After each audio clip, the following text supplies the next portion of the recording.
Shortcut उसमें करेंगे, इसको सीधे सीधे समझो। ग्रॉस से नेट पे हम नहीं जी, ग्रॉस से नेट पे आ रहे हो, डोमेस्टिक से नेशनल पे नहीं आ रहे हो। ये फर्स्ट वाला लेटर क्या है? या तो ग्रॉस होगा या नेट होगा। ठीक है, तो ग्रॉस से नेट पे आने के लिए आपको क्या करना पड़ रहा है? डेप्रीसिएशन की बात कर रहे हो, तो ग्रॉस में से डेप्रीसिएशन माइनस कर दोगे तो कहां पहुंच जाओगे? वैल्यू आ जाएगी नेट पे। ठीक है, सेकेंड वैल्यू आपकी आ रही है डोमेस्टिक। ये क्या है वैल्यू? डोमेस्टिक। ठीक है, डोमेस्टिक से किस पे आ रहे हो? नेशनल पे। डोमेस्टिक से नेशनल पे आ रहे हो, बता दो जरा क्या वैल्यू रहेगी डोमेस्टिक से नेशनल पे आने के लिए? अब यहाँ पे NFIA काम करेगा, तो क्या करोगे? Plus NFIA। NFIA क्या होता है? Net factor income from abroad. ठीक है, आपने फैक्टर इनकम पेमेंट करी है अब्रॉड में और फैक्टर इनकम रिसीव करी है, दोनों का जो डिफरेंस रहेगा that is net factor income from abroad. ठीक है जी, क्लियर है?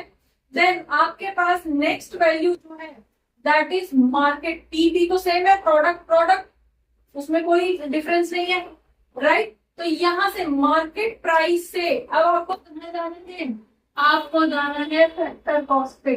तो मार्केट प्राइस से फैक्टर कॉस्ट अगर निकालना है तो आपको क्या करना पड़ेगा?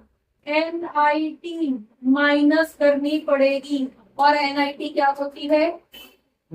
Net indirect tax. और नेट इनडायरेक्ट टैक्स कैसे निकलता है? इनडायरेक्ट टैक्स में से सब्सिडी माइनस कर देते हो और NIT निकल जाती है। यही था फॉर्मूला, यही पढ़ा था। ठीक है, तो फाइनली आपके पास फॉर्मूला बन के आ गया क्या?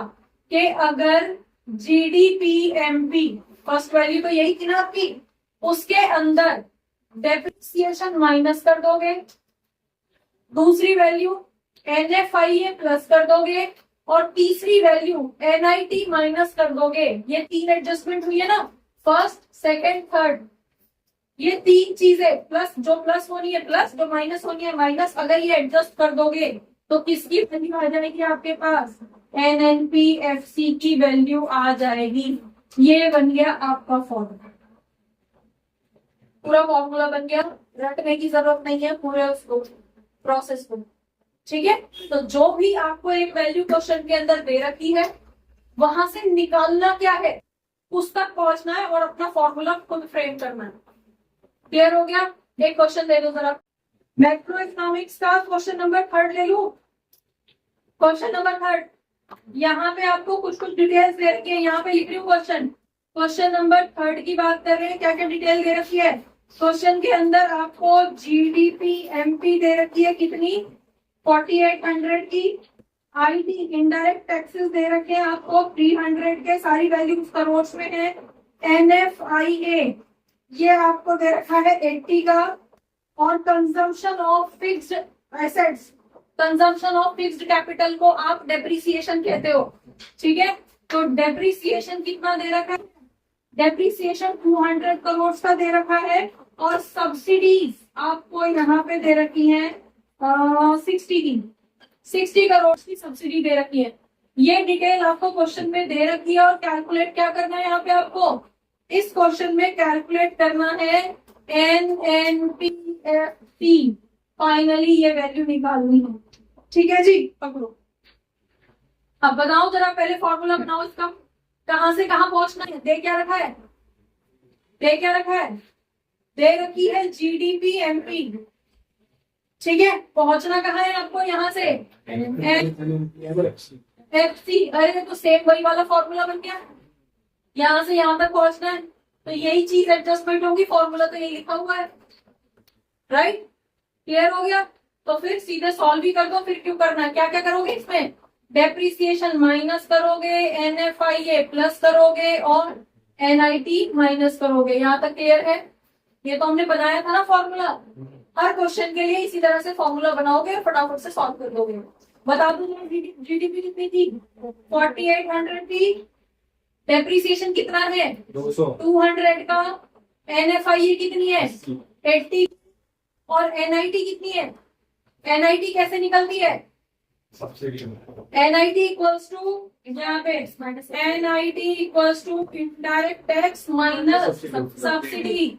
इनडायरेक्ट टैक्स कितना है 300 और सब्सिडी कितने की है तो 300 में से 60 माइनस करोगे कितना जाएगा 40। सॉल्व कर दो, बता दो जरा कितनी वैल्यू आ रही है।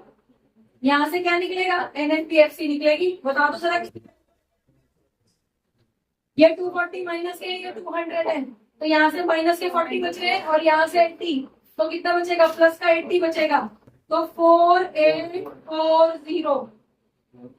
हाँ जी क्या है 4440 4440। क्यों कितनी वैल्यू आ रही है NIT की कितनी है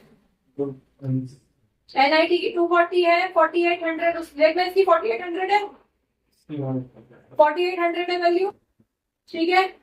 यहाँ पे 200 है 80 कितना है NFI क्या है 80 है वैल्यू क्या है इसकी net factor income from abroad है ना ठीक है प्लस होगा और ये आपका क्या रहेगा अरे यार ये तो क्वेश्चन में प्लस माइनस होते ही आगे इन क्वेश्चन के जज्बात बदल गए हैं। ये भी माइनस था और ये भी माइनस है तो कितना हो जाएगा 440 माइनस करना है ठीक है 440 इसमें से माइनस होंगे और 80 प्लस होंगे तो 440 यहाँ से माइनस होने का मतलब क्या है 360 बचेगा 4360 बचेगा उसमें 80 प्लस कर दो 360 में 80 प्लस हो गया तो 440 ठीक है 4440 करोड़ आपकी वैल्यू आएगी। समझ में आ गया कैसे हुआ यही है ना आंसर ठीक है। हुआ क्या था ये हमने प्लस माइनस कर दिए थे एक प्लस ले लिया था एक माइनस ले लिया था दोनों माइनस करने हैं बता दो जरा यही आंसर। और ये क्या निकला है ये निकला है आपका NNPFC। क्लियर समझ आया या नहीं चलिए बच्चों होपफुली बहुत सारे डाउट्स इस क्लास से रिलेटेड इस टॉपिक से रिलेटेड आपके क्लियर हुए होंगे इस क्लास को देखने के बाद में। अगर रियली आपके कुछ डाउट्स आपको ये क्लास अच्छी लगी है तो आप इसको लाइक करिए सब्सक्राइब करिए और अपने फ्रेंड्स के साथ शेयर करिए। Thank you for watching. Keep watching. Don't forget to share. Keep sharing.